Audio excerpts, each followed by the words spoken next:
Thank you, Flora. Thank you, Young. TEDx is a great event. TEDx is wonderful for us speakers. We learn that we have the courage to come up and speak to hundreds of people. We learn that we can get the confidence and hone our public speaking skills. We also learn that we can research and find out more information in preparation for our talks. But TEDx is also a great experience for you in the audience. Where else can you have an afternoon filled with so many different topics? Topics that will make you realize that everything is connected. In the same breath, we'll have stories about magical rabbits in magician's hats, along with beautiful insects. We'll have young, energetic women alongside rather calmer, wiser, older women. And we will have a singer's microphone, which can magically turn into an ice cream. But it's not only enjoying and listening to all these different topics. What we want you to do in the audience is to try and make connections. What's the common link between all these topics?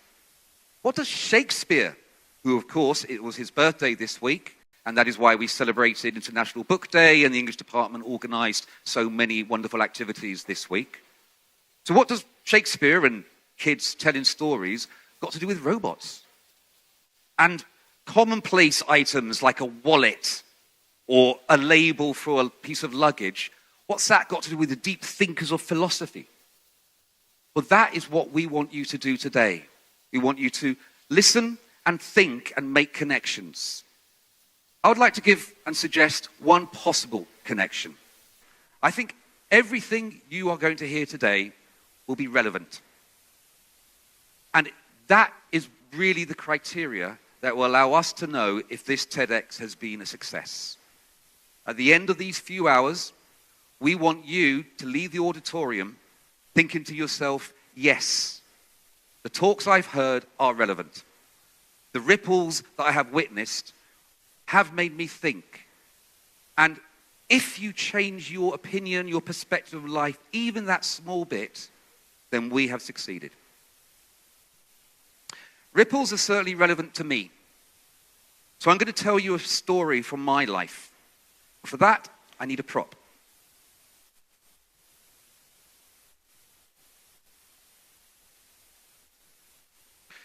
Here I have a very large stone. This stone played a big part. Now, some of you might be thinking, I know what Mr. Stait-Gardner is going to do. He's going to get a big bucket of water, put the bucket there, and because it's ripples, I'm going to drop the large stone into the water and make ripples. Well, I'm not.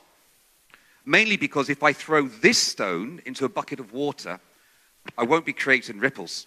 I think I will create a tidal wave of water which will splash the entire front row of this auditorium, the VIPs. Mr. Shaw will be drenched. Mr. Benson will be soaked to the skin. And honestly, I can't do that. Though I am tempted. No, this stone plays a part in the story I'm about to tell you. This stone, in fact, was the villain. And I, the innocent victim. I'd like you to imagine this scenario. This was about 15 years ago in another school I was working. It was a school for children from the age of 3 to 18. And it had a lot of stairs outside and inside. A bit like Malvern, in fact. And this stone, the villain of the story, was hiding on the second last step and waiting for me. Now, me, the innocent victim, I, in contrast, was having to rush to a meeting, and I was late.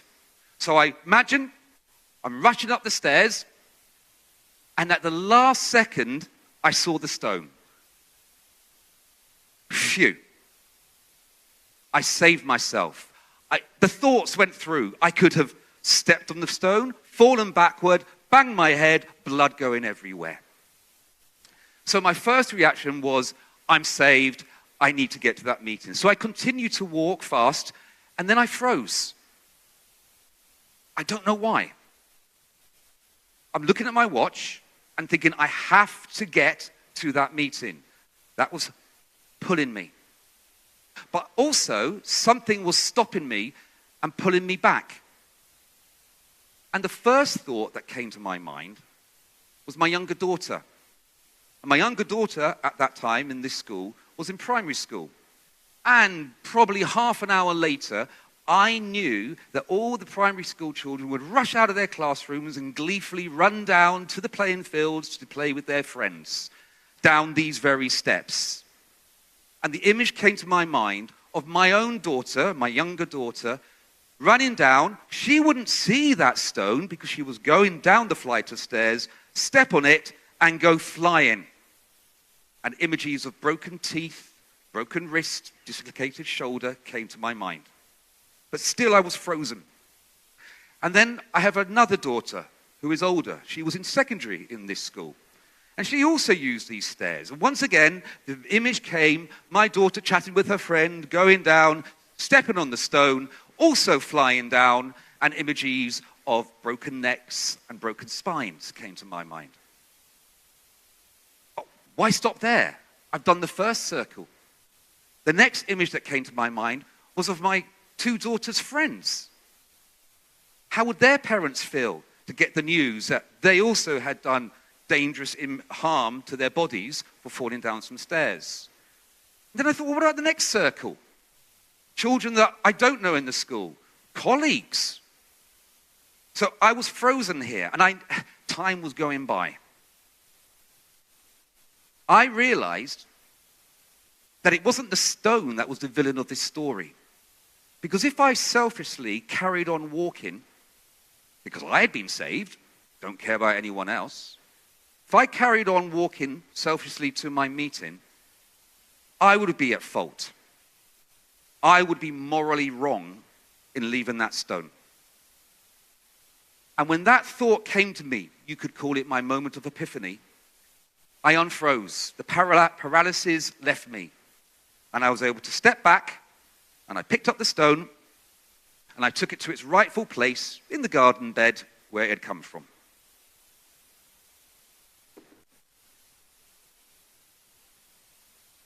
It was as if a weight had been lifted from my shoulders. Suddenly, I had dynamism. And yes, I then rushed to my meeting, which you'll be glad to hear I got to on time. But it's not just me who has grappled with this issue of to doing the right or wrong thing. What makes morality? Philosophers throughout human history have also grappled with this stone of dilemma. In particular, one philosopher in 18th century Germany called Immanuel Kant also wrestled with this question, this dilemma. And he came to a very clear maxim. Very simply, he believed that if you want to be good, if you don't want to be selfish and leave the stone, before any action, any deed, any word, you need to think how your action or word will affect those around you. What will be the impact, positive or negative, on your inner circle, family, friends, the next circle, people in school, and so on, as the circles radiate. To the extent that he said every action, you must be aware of its impact on people all around the world. Now, being Germanic, he came up with a very, very strong way of putting this. He called it the categorical imperative. Categorical, it has to be done. Imperative, do it. So, this is the issue which we want to get across today, that you also need to question yourselves about morality. Immanuel Kant did it. I had my moment. But governments are also starting to change. The Welsh government in 2015 set up a new government department called the Wellbeing of Future Generations. And this department, in fact, it's the first in the world. Well done, Wales. But I think other governments will be changing as well. This department in the Welsh government, every policy, every proposal, every idea from any other department, whether it be building a new school, a new leisure centre, a new motorway, a new nuclear reactor, has to pass through the Department of the Wellbeing of Future Generations. And if this department, having looked at it and used the categorical imperative, if they feel that in 20 years' time, 50 years' time, 200 years' time, if they find that there would be a negative impact on future generations of Welsh children, they veto it. It won't pass, even if it helps Wales for the next 5 or 10 years. And I know that the Welsh rugby team needs some help right now. What power in one department? Well, I think that's very important that we have those policies and safeguards in place. So, TEDx is great, but it will be only great if you yourselves can take on board the categorical imperative. If that happens, the day will be a success. Thank you.